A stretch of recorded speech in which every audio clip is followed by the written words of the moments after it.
Hello everyone and welcome to a new video. I feel like I haven't done one of these in forever because, well, I haven't. But today I have something to redeem myself, which is I'm going to finally install something that I've been talking about forever, which is a Öhlins or Öhlins, depending on where you're watching this, suspension set. This set is the Road and Track, which is, I mean, many say it's the best coilover system out there that you can install on a car that does mostly road and some track as well.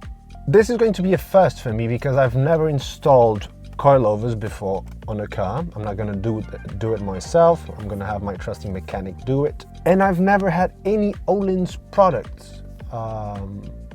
So I'm quite eager to understand how they behave, how the car transforms itself, and if it's a worthy investment or not. I've seen a couple of videos where people have installed this suspension and I've heard mixed reviews, but I wanted to try it for myself.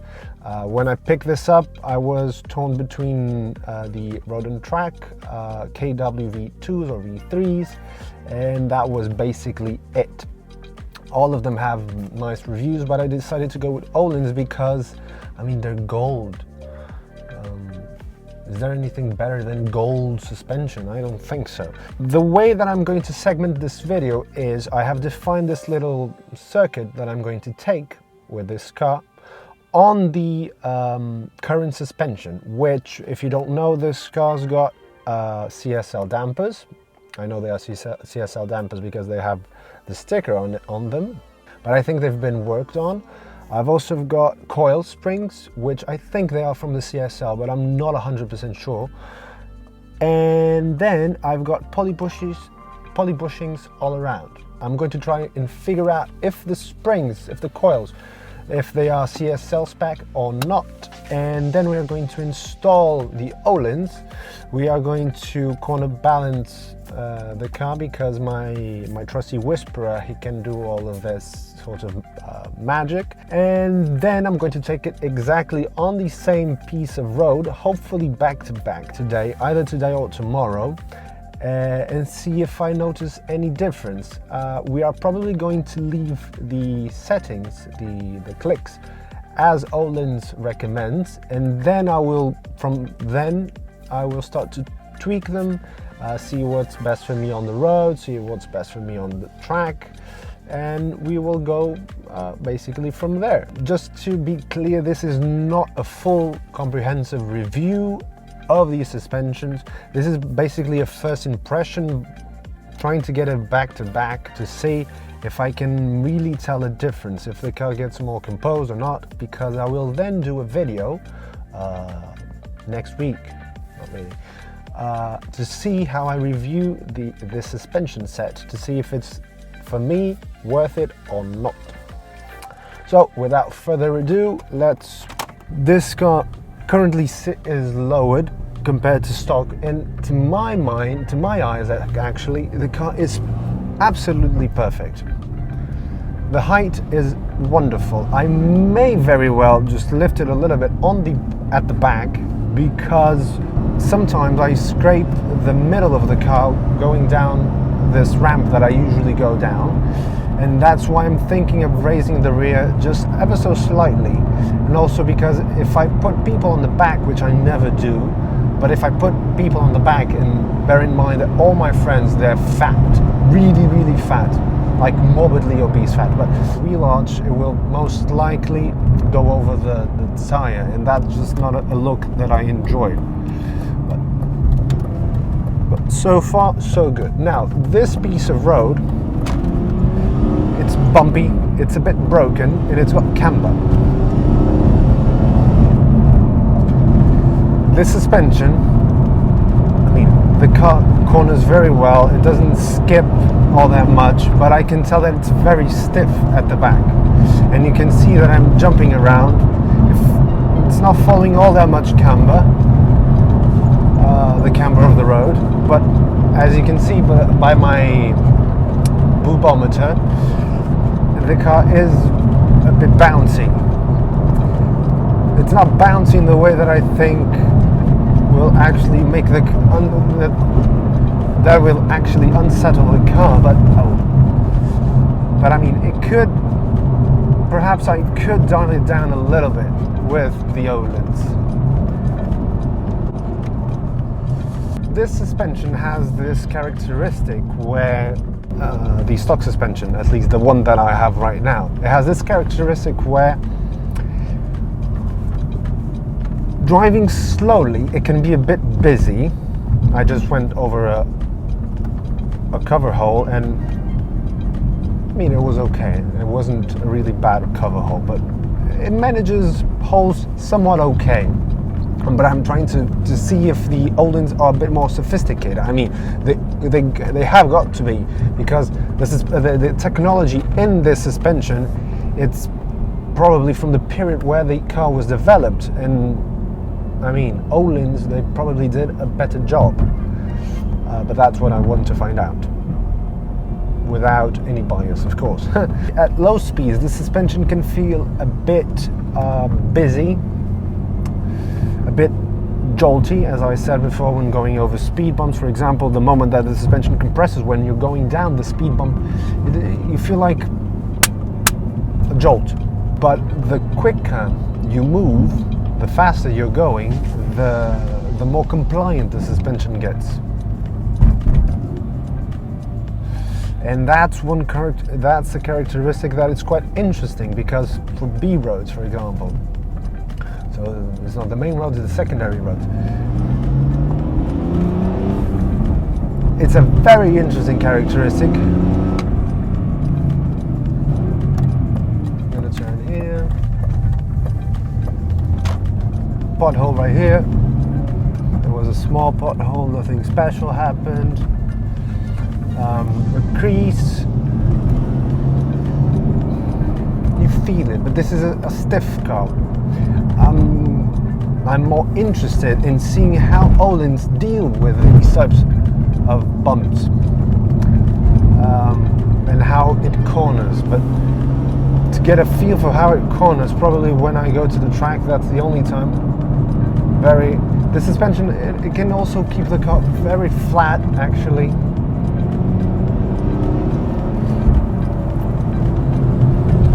If it wasn't for my curiosity, probably I wouldn't mess with the suspension. Compression, the car deals with it very well. It's bumpy, but it's not. It skips sometimes. Depending on how big the bump is, the car can skip a little bit. But it doesn't really get unsettled, which is remarkable.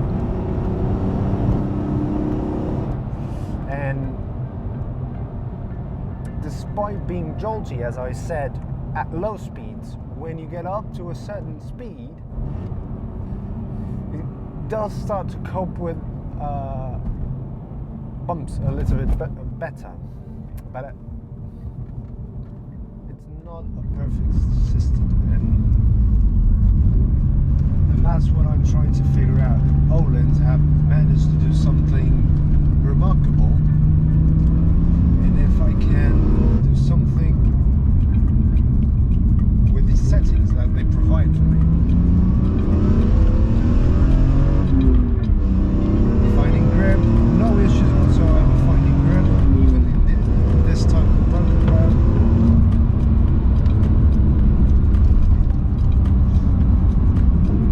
It's a bit jumpy, but nothing too serious.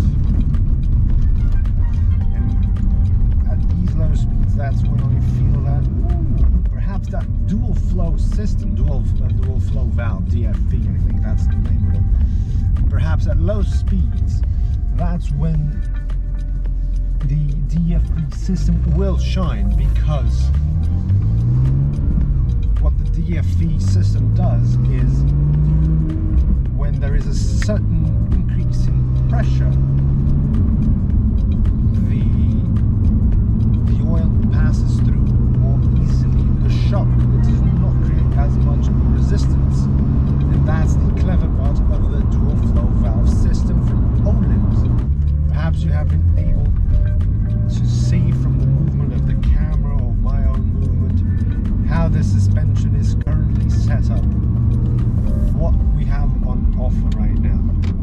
say about the suspension, the current setup that is here, is that it's good enough. Unless you want to find something different, something that's got more compliance to it, and it's fine-tunable, because at the end of the day, I'm purchasing a coilover kit which allows me to raise and lower the car. I think it's 40 millimeters, and I can tweak the settings. I think they have 18 clicks. I can tweak the settings to make the car softer or stiffer, and that's what I'm specifically interested in finding out, to see how the car behaves, and if what they're promising is actually true. So now I've gotten here, and we are going to install my brand new set of Öhlins.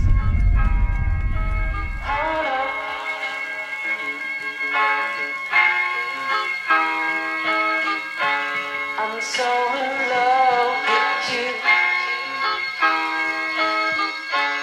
You got me down again.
Okay, it's now a few days later, and the suspension is now completely installed. I also lost a little bit of hair in the process because, I mean, it took some time, no. But honestly, we started late on Friday, and then on Saturday it took longer than expected because my mechanic, he doesn't have stands, so every time we needed to adjust something in the suspension, we needed to raise the car, lower the car, take the wheels out, put the wheels back on, make sure that the car was sitting flat, because when you raise the car, the suspension, it goes a little bit bonkers. And so that was what happened. My initial idea was to drive the car back to back on the same day, which did end up happening because we needed to take the car out to see how the suspension was behaving, to fine-tune also the clicks.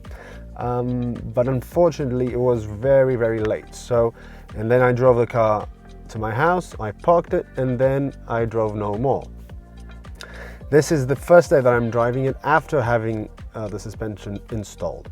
And I'm still going to do it's my initial thoughts, because I had a little bit of time to think it through. Despite that, it's still my initial thoughts, and I'm going to take you around that circuit. So let's head out. What can I tell you beforehand? Well,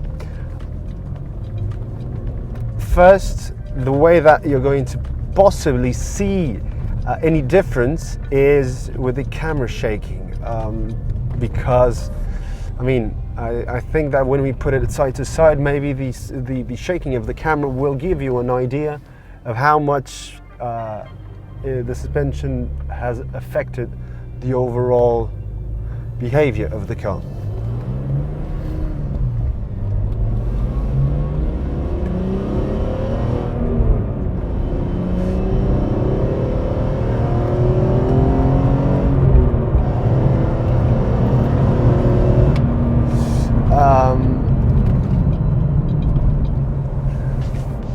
First off, let me just tell you that my expectations sort of ruined the experience for me at the beginning, because I came I had this preconceived idea that I came into this install thinking,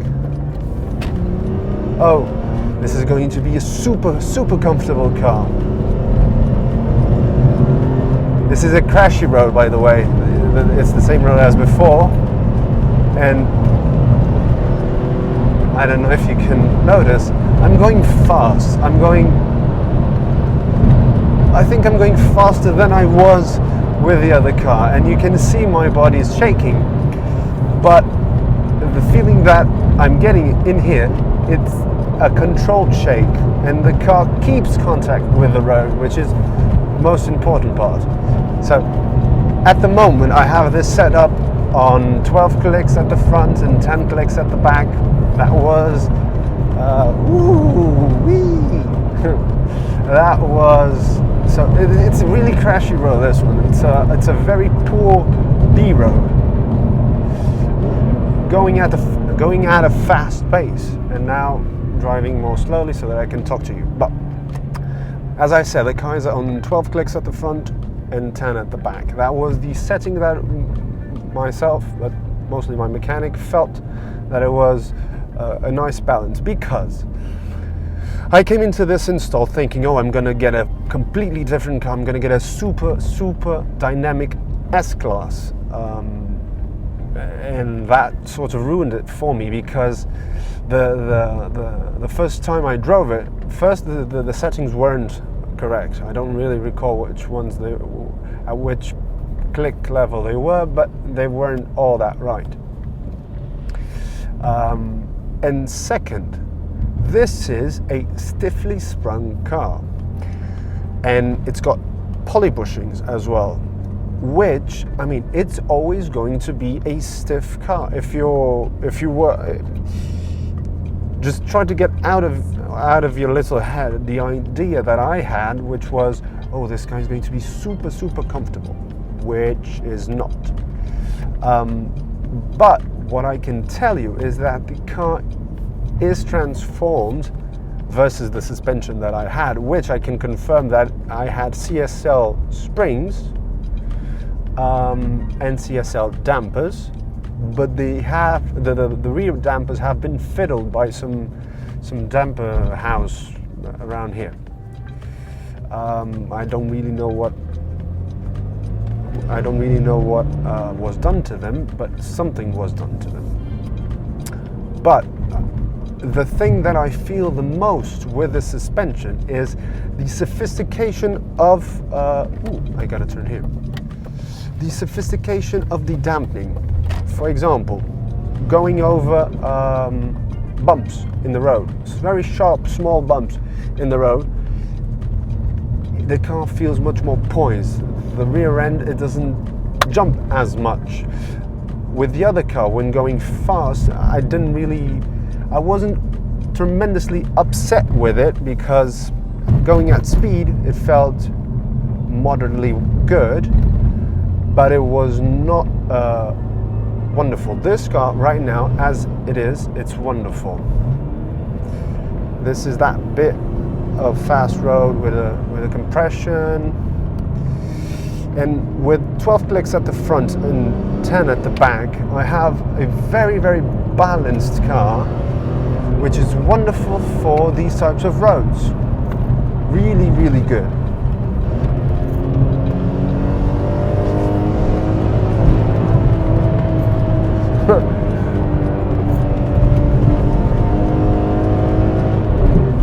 The car drives super nice right now.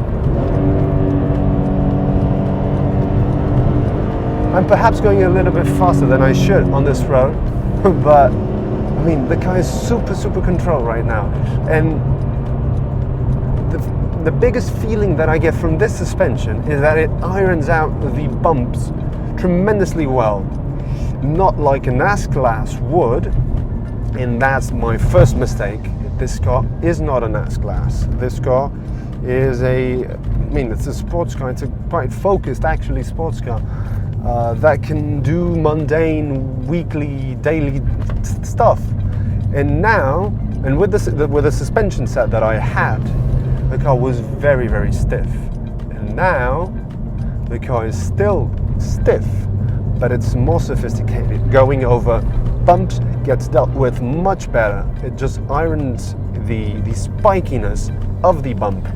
Broken surface like this one I'm driving right now gets dealt with tremendously better in a more sophisticated way. There is also quality to the way that stiffness is dealt with. So what you get in return is a car that, from what I can tell and driving this car quickly on the motorway, I feel that it corners perhaps even slightly better than it did, but, and be mindful of this, at 12 clicks front, 10 clicks back, away from full stiff, obviously, the car behaves just as before, if not a little bit better, and deals with undulations, imperfections on the road, potholes, speed bumps tremendously better. I am very pleased with how this 12 and 10 click setup works on the road, and the feedback that it gives me. I still feel like I'm in a very sharp and connected car, but going over these types of irregularities on the road, I mean, it's not that cumbersome. Before it was tremendously cumbersome, and at the moment it is no more that feeling. Oftentimes I got a little bit upset because I went on a weekly shop, or I went to run some errands, for example. I wasn't driving the car super aggressive. I was just driving it as a normal 3 Series. And I felt like the car could pop my shoulder off at any moment because it was very stiff. It wasn't pleasant to drive. And now I can no longer say that because the car is still very dynamic.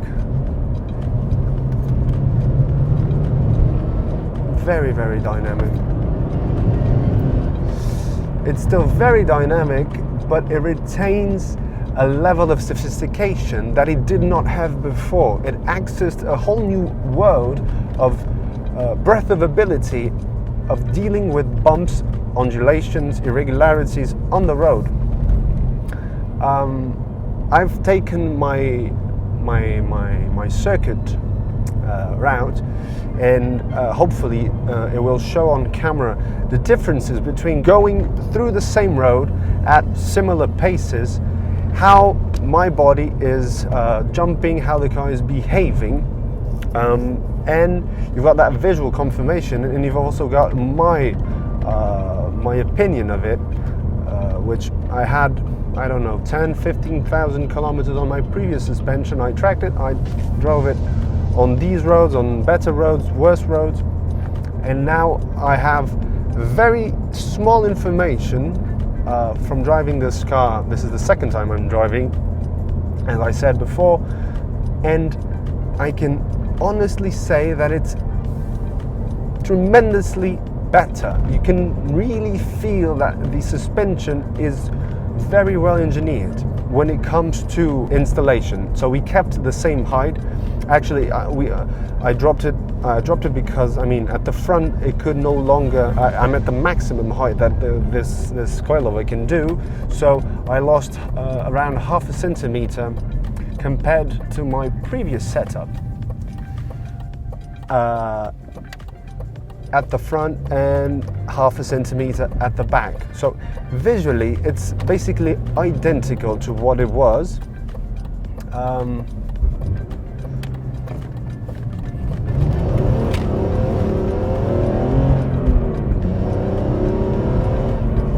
I haven't gotten around to doing skids with it, still getting used to it, but the ride height currently is basically the same. The car has been corner balanced as well, and I was very surprised at how balanced the chassis is.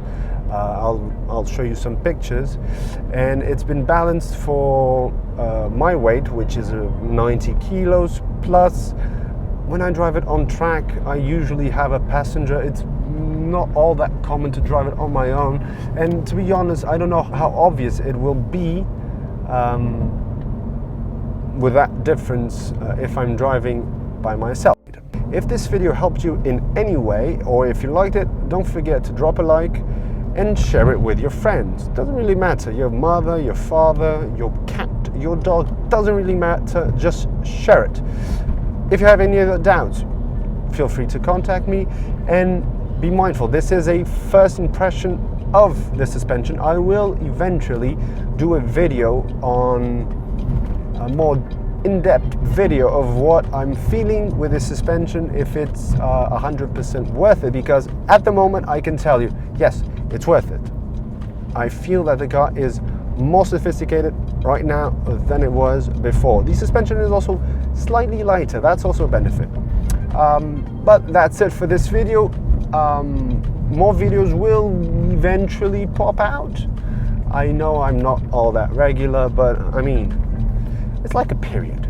Sometimes it happens, sometimes it shows up, sometimes it doesn't, but you keep on living, right? You keep on showing up, showing that you care. And that's it for this video. Take care, everyone.